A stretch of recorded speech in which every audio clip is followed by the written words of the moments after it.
everybody, and welcome back to another KSP video.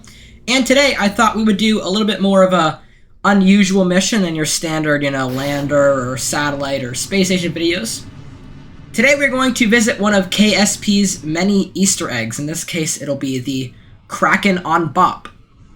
So you can see right now I'm just launching the rocket. It's a pretty standard rocket, I would say. It is a direct descent mission. Because Bop is such a small moon, its gravity is basically zero, so you don't really need any large amounts of delta V to get back. Just enough to obviously get into a return trajectory to Kerbin from Jool, which I can't remember exactly how much delta V it takes. I think about 3,000 is... that's probably a little high. I think about 1,500 actually is how much you need. I admit this rocket is kind of goofy looking because it didn't add a fairing, so those 4 nuclear engines are kind of just sticking out there. But yeah. So I added Separatrons on the boosters, but I almost ended up basically killing myself there because one of the Separatrons just made the booster spin. It was kind of stuck on the side of the rocket.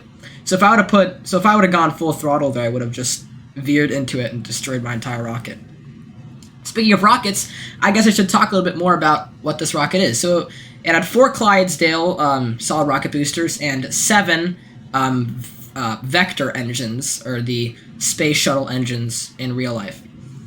So we're just performing our gravity turn, trying to keep our apoapsis pretty low as we're just increasing our periapsis. And then we'll veer up to about 100 kilometers for the apoapsis. That's usually what I aim for when I'm doing interplanetary missions, is I like an apoapsis of 100 kilometers. Especially, even more, sometimes if I have a lot of nuclear engines because they have very low thrust. And if you do it any lower, you're going to burn into the planet because you're going to burn before periapsis, meaning you're going to burn on that brown side, which means you're going to burn down towards the ground.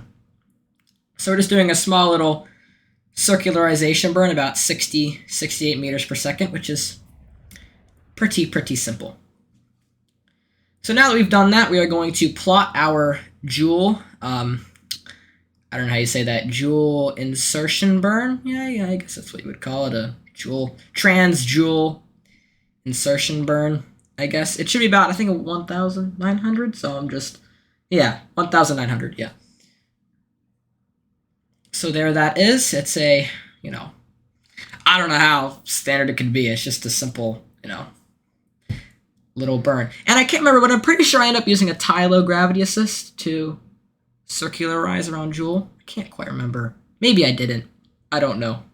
I don't think I did, because that would have got me to a very low orbit. And I have tons of delta V anyway, so it wouldn't have been a problem.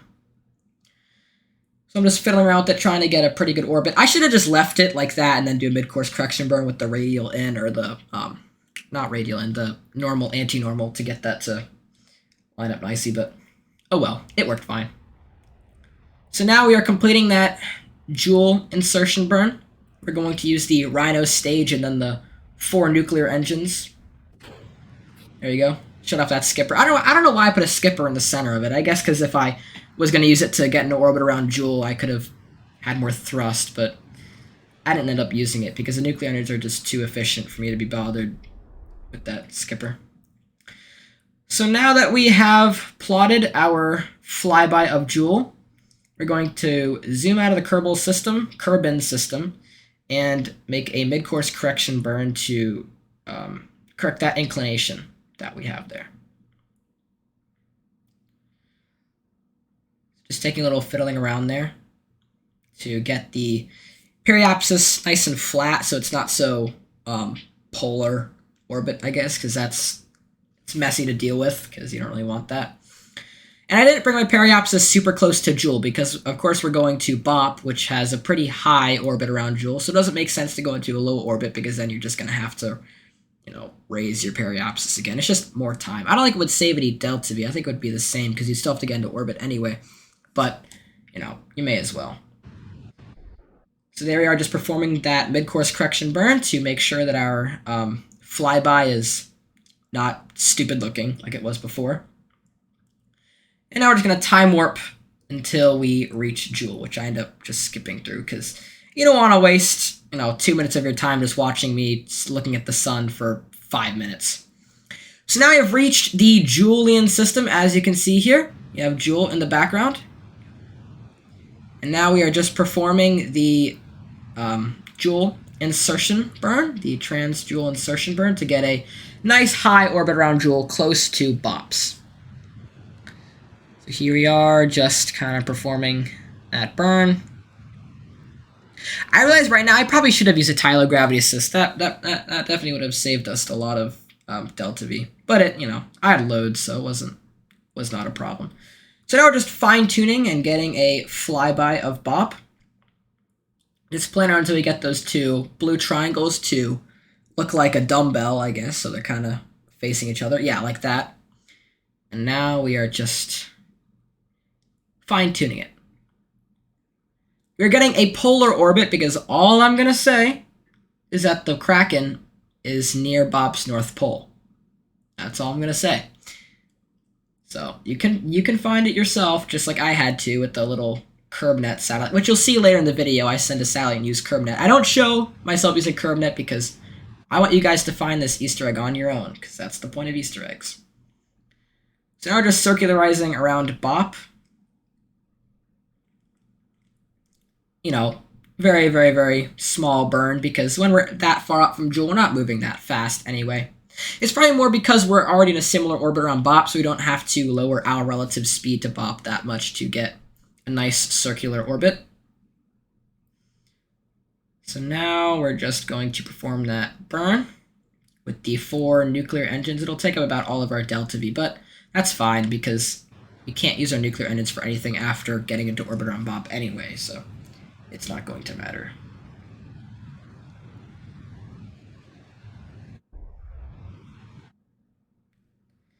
And there we go. We are now in a pretty circular orbit by 29 by 25 kilometers around Bop. So now that we are in an orbit around Bop, we have to actually find the Kraken.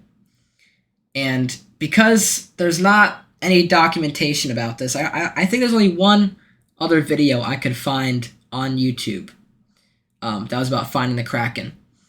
So I have a little dinghy relay satellite around Jool, and I use its ion thruster to get into a polar orbit around Bop, and then use the KerbNet feature to locate the Kraken. What I'm doing right here is I originally thought that maybe I could just, eyeball it, but no, because it's so small, and I didn't realize that KSP wouldn't render it, so obviously now I remembered that. But after a little bit, I end up right here. So here's my little, exploration satellite. It's a simple little, probe with an ion thruster on the back of it, and I will be using this to burn to Bop. I hate ion engines. This burn is 25 minutes long. I'm not going to put you through what's 25 divided by 4 because I use time warp.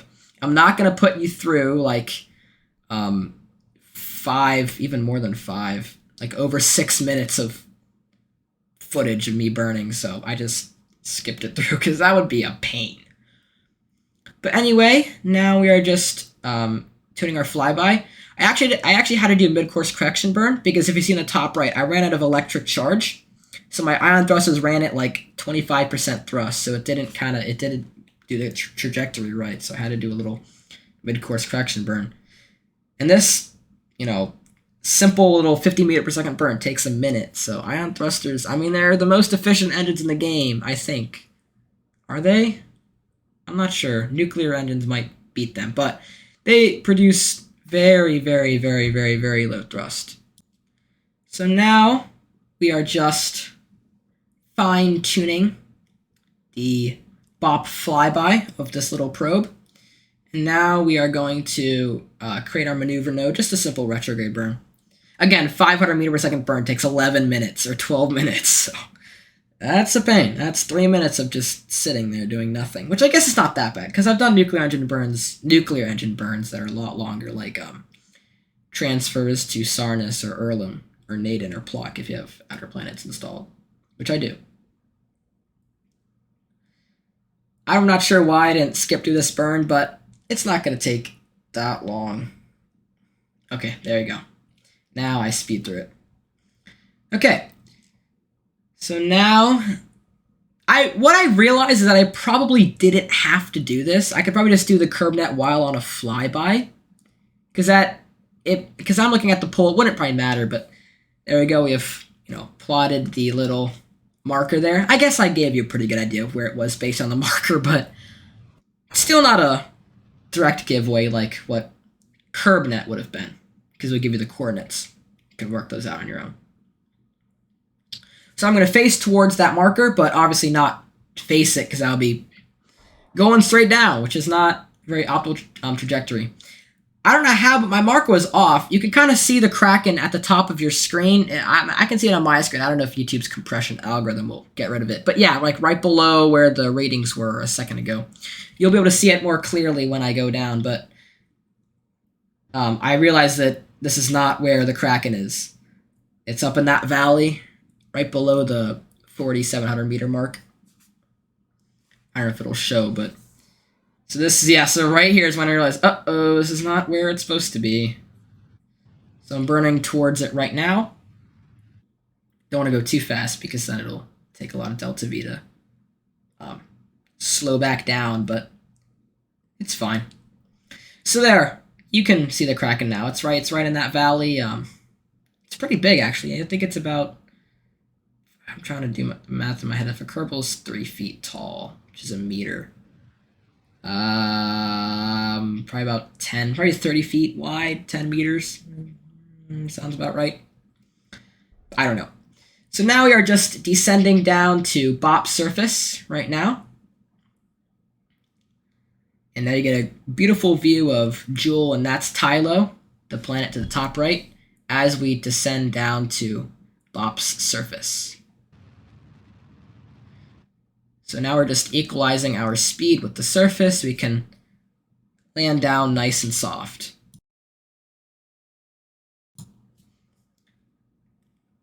Don't want to time warp too fast, because then you'll end up just smacking the ground. Trust me, it's happened to me before, where you just time warp on the moon landing, and the time warp doesn't slow down right. You just smack right into the ground.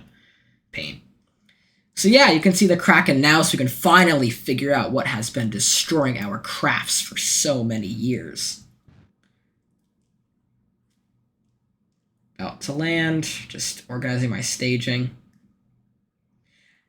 Obviously, yeah, but there's like this square artifact around the, right there, right below Jool. I don't know what the heck that is. I tried searching it on the KSP forums, what that is, but I still don't know. Some kind of visual glitch? I don't know.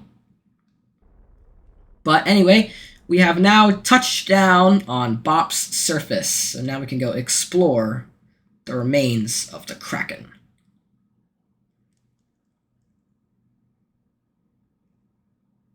So we're going to EVA Jebediah Kerbin in a second here, and go explore that Kraken. I won't bore you through the process of me EVAing all 3 Kerbals all over to the Kraken, so I'm going to speed it up for time speed, because, it took a little bit of time in real life, but yeah. So now we are right near the Kraken.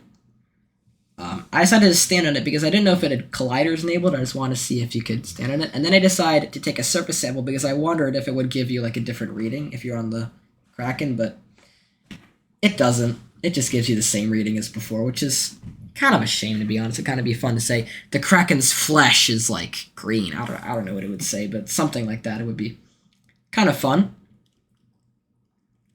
What is that yellow thing next to the Kraken? I didn't really take notice of that in real life. Is that its eye? Did its eye fall out? Yeah, I think it is its eye. Ugh. So now I decided to just fly around the Kraken and get a better kind of view of it, because it is probably my favorite Easter egg in KSP.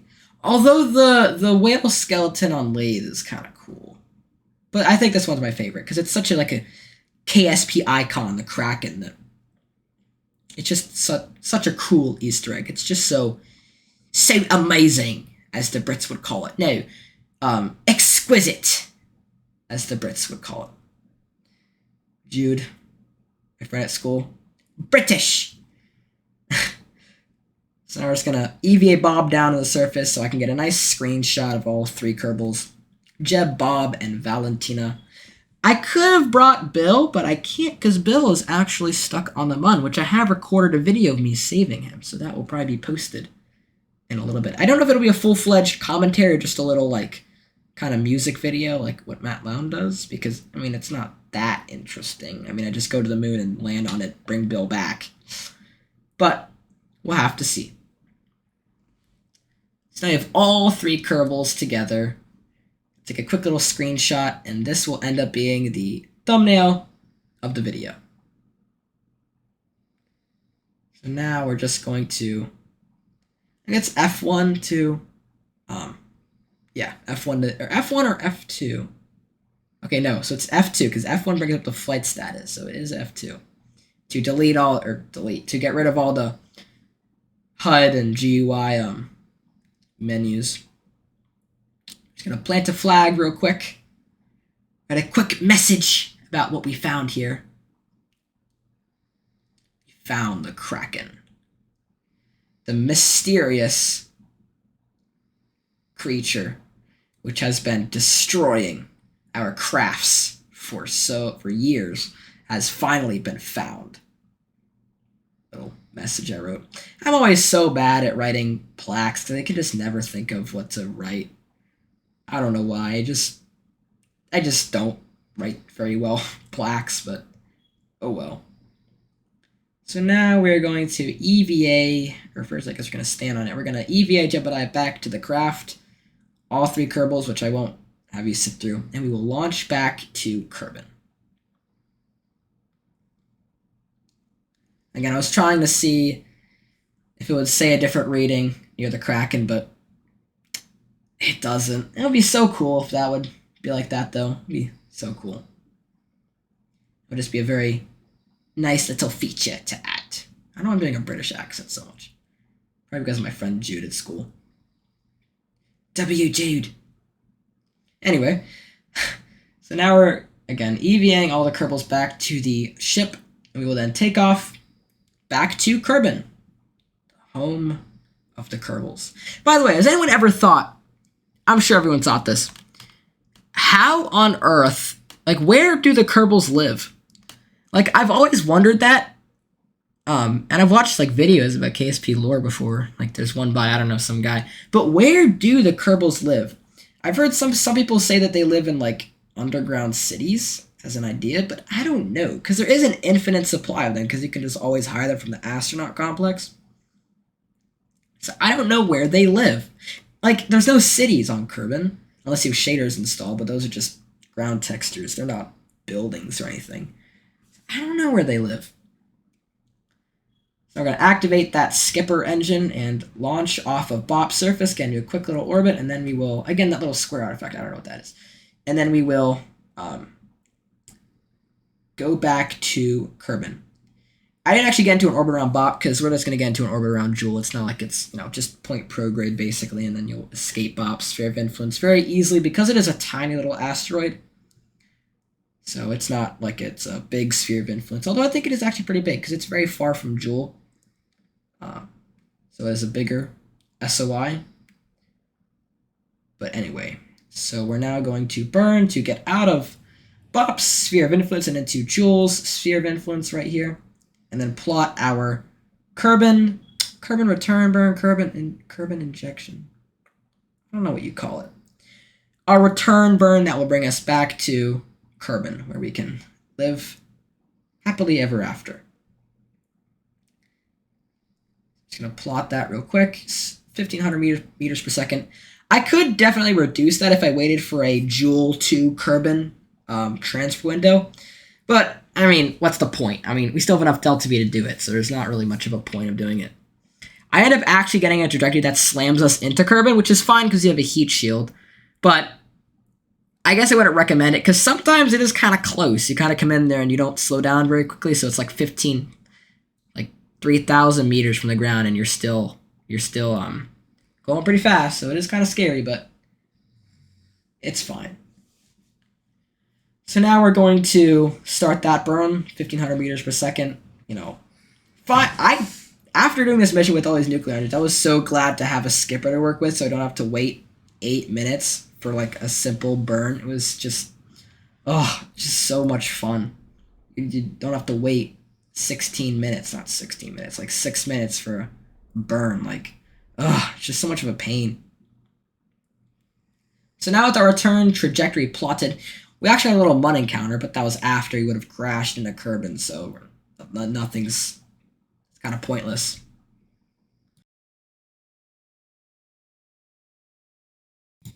So yeah, you can see Jool.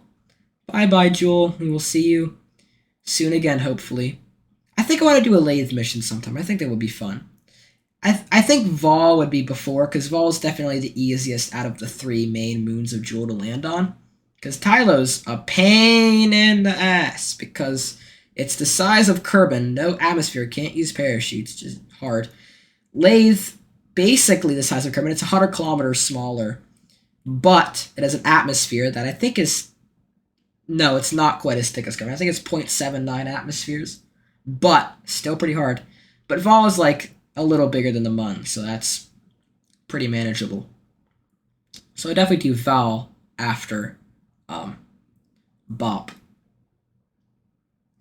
But right after this mission, I actually visited 2 of Sarnas's moons, Hale and Ovok, which I did record, but I'm not sure if I'm going to post that as a YouTube video because it didn't really turn out very well, but we'll have to see. Oh no, the Mun encounter was before Kerbin. Well, hello Mun, nice to see you again for the 80th billion time. Definitely my most visited object in KSP. Maybe it's Minmus. No, it's definitely the Mun. So here we are, re-entering Kerbin's atmosphere. See that nice plasma wave, plasma shock, I don't know what you call it, but the air being compressed by our speed is causing it to heat up. That's kind of a misconception that it's friction, it's actually the air compressing.